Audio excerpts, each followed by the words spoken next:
सोचिए, हर जिंदगी का एक ब्लूप्रिंट होता है, एक कोड जो तय करता है कि कोई जीव कैसा होगा। आज हम इसी ब्लूप्रिंट यानी न्यूक्लिक एसिड की दुनिया में उतर रहे हैं, जो हमारे होने के हर पहलू को कंट्रोल करता है। तो चलिए एक सवाल से शुरू करते हैं। एक दर्दनाक जोड़, एक कैंसर की दवा और खुद जिंदगी का कोड, इन तीनों में क्या कॉमन हो सकता है? सुनने में तो ये तीनों बिल्कुल अलग अलग चीजें लगती हैं, है ना? पर इनका जवाब न्यूक्लिक एसिड के मेटाबॉलिज्म में छिपा है। मतलब हमारे शरीर में उनके बनने और टूटने की प्रक्रिया में। चलिए इस कनेक्शन को खोलते हैं। ठीक है, तो शुरू करते हैं। हमारे शरीर का जो मास्टर प्लान है वो डीएनए और आरएनए में लिखा हुआ है। ये सिर्फ कोई मॉलिक्यूल्स नहीं है। समझिए कि ये हर सेल के लिए एक इंस्ट्रक्शन मैनुअल है, जो उन्हें बताते हैं कि उन्हें क्या करना है और कैसे करना है। तो आखिर ये न्यूक्लिक एसिड हैं क्या चीज? इन्हें जिंदगी का इंफॉर्मेशन सिस्टम समझिए। ये वो विशाल अणु हैं जो हर जीवित चीज के अंदर जेनेटिक जानकारी को स्टोर करते हैं, उसकी कॉपी बनाते हैं और उसे एक पीढ़ी से दूसरी पीढ़ी तक पहुंचाते हैं।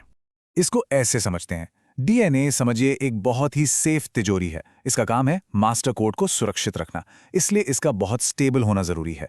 वहीं दूसरी तरफ आरएनए एक वर्कर की तरह है, जो उन इंस्ट्रक्शंस को फैक्ट्री फ्लोर तक ले जाकर प्रोटीन बनवाता है। ये कम स्टेबल होता है क्योंकि इसका काम जानकारी को हमेशा के लिए स्टोर करना नहीं, बल्कि जल्दी से पहुंचाना है। अब अगर डीएनए और आरएनए ब्लूप्रिंट हैं, तो जाहिर है उसे लिखने के लिए किसी स्याही की जरूरत तो पड़ेगी ही। वो स्याही है न्यूक्लियोटाइड। चलिए इस बिल्डिंग ब्लॉक को इसके 3 मेन हिस्सों में तोड़कर देखते हैं। हर न्यूक्लियोटाइड की बुनियाद है एक शुगर मॉलिक्यूल, जिसे पेंटोस शुगर कहते हैं। डीएनए में इसका नाम है डीऑक्सी और आरएनए में राइबोस। सुनने में ये डीऑक्सी का फर्क छोटा लगता है, पर असल में ये बहुत बड़ा अंतर है। इसी एक छोटे से फर्क की वजह से डीएनए आरएनए से कहीं ज्यादा स्टेबल होता है, जो इसे लंबे समय तक जानकारी स्टोर करने के लिए परफेक्ट बनाता है। अगला हिस्सा है नाइट्रोजनी बेस। इन्हें जेनेटिक कोड की अक्षर मान लीजिए, ए, जी, सी और टी। डीएनए में आरएनए थोड़ा अलग है, वो टी की जगह एक दूसरा अक्षर यू यानी यूरेसिल इस्तेमाल करता है। यही वो अक्षर हैं जो हमारे शरीर को बनाने वाले सारे निर्देश लिखते हैं। और तीसरा और सबसे जरूरी हिस्सा है फॉस्फेट ग्रुप। यही वो चीज है जो इस पूरे बिल्डिंग ब्लॉक में जान डालती है, उसे एनर्जी देती है। ये ना सिर्फ न्यूक्लियोटाइड्स को एक साथ जोड़कर डीएनए और आरएनए की लंबी चेन बनाता है, बल्कि ये सेल की एनर्जी करेंसी की तरह भी काम करता है। तो यहाँ एक बहुत जरूरी लेकिन अक्सर कंफ्यूज करने वाला पॉइंट है। जब सिर्फ शुगर और बेस साथ में होते हैं तो उसे न्यूक्लियोसाइड कहते हैं। ये अधूरा है, पर जैसे ही इसमें फॉस्फेट ग्रुप जुड़ जाता है, ये बन जाता है एक न्यूक्लियोटाइड।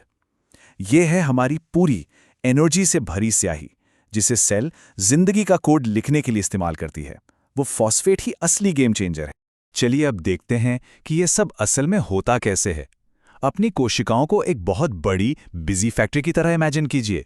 ये factory in nucleotide building blocks को बनाती है, इस्तेमाल करती है, तोड़ती है और कमाल की बात यह है कि उन्हें रिसाइकिल भी करती है।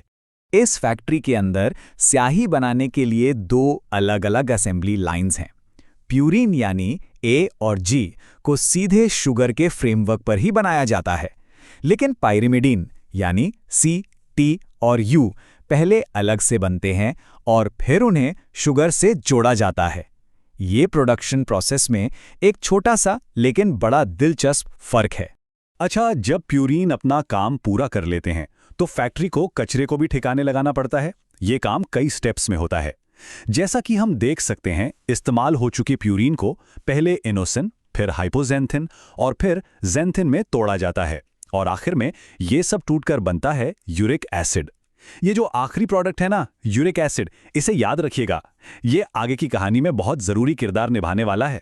लेकिन एक मिनट रुकिए, क्या हर बार सब कुछ नए सिरे से बनाना थोड़ा वेस्टफुल नहीं है? हमारी सेल्यूलर फैक्ट्री इससे कहीं ज्यादा स्मार्ट है।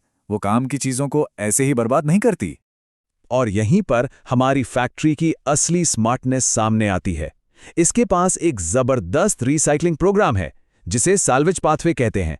एनर्जी बचाने के लिए सेल्स पुराने बेसिस को फेंकने के बजाय उन्हें दोबारा इस्तेमाल कर लेती हैं। और इस काम में एक हीरो एंजाइम है जिसका नाम है HGPRT।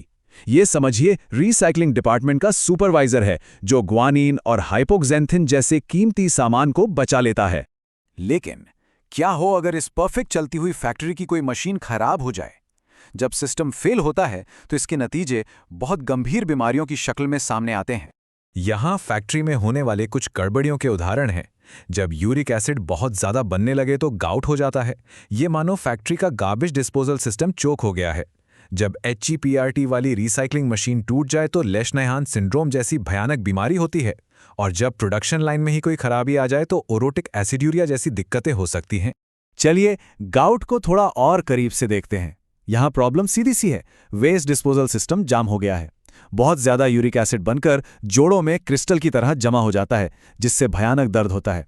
और ज़ैंथिन ऑक्सीडेज नाम का एंजाइम इस पूरी गड़बड़ी के सेंटर में है।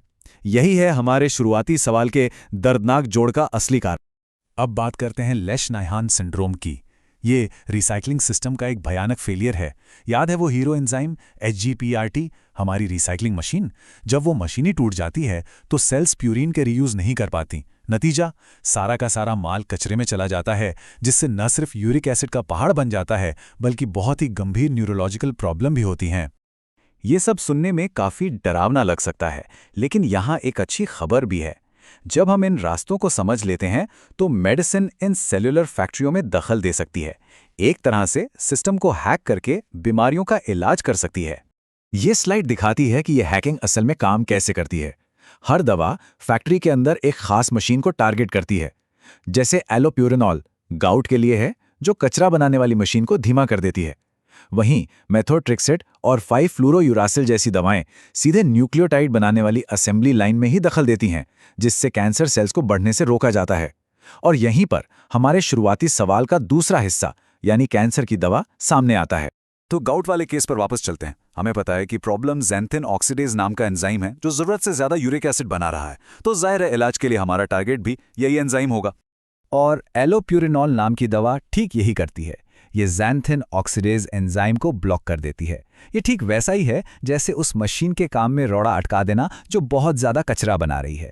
इससे वो प्रोडक्शन लाइन रुक जाती है और दर्दनाक जमाव भी बंद हो जाता है। एक सिंपल लेकिन बहुत असरदार हैक।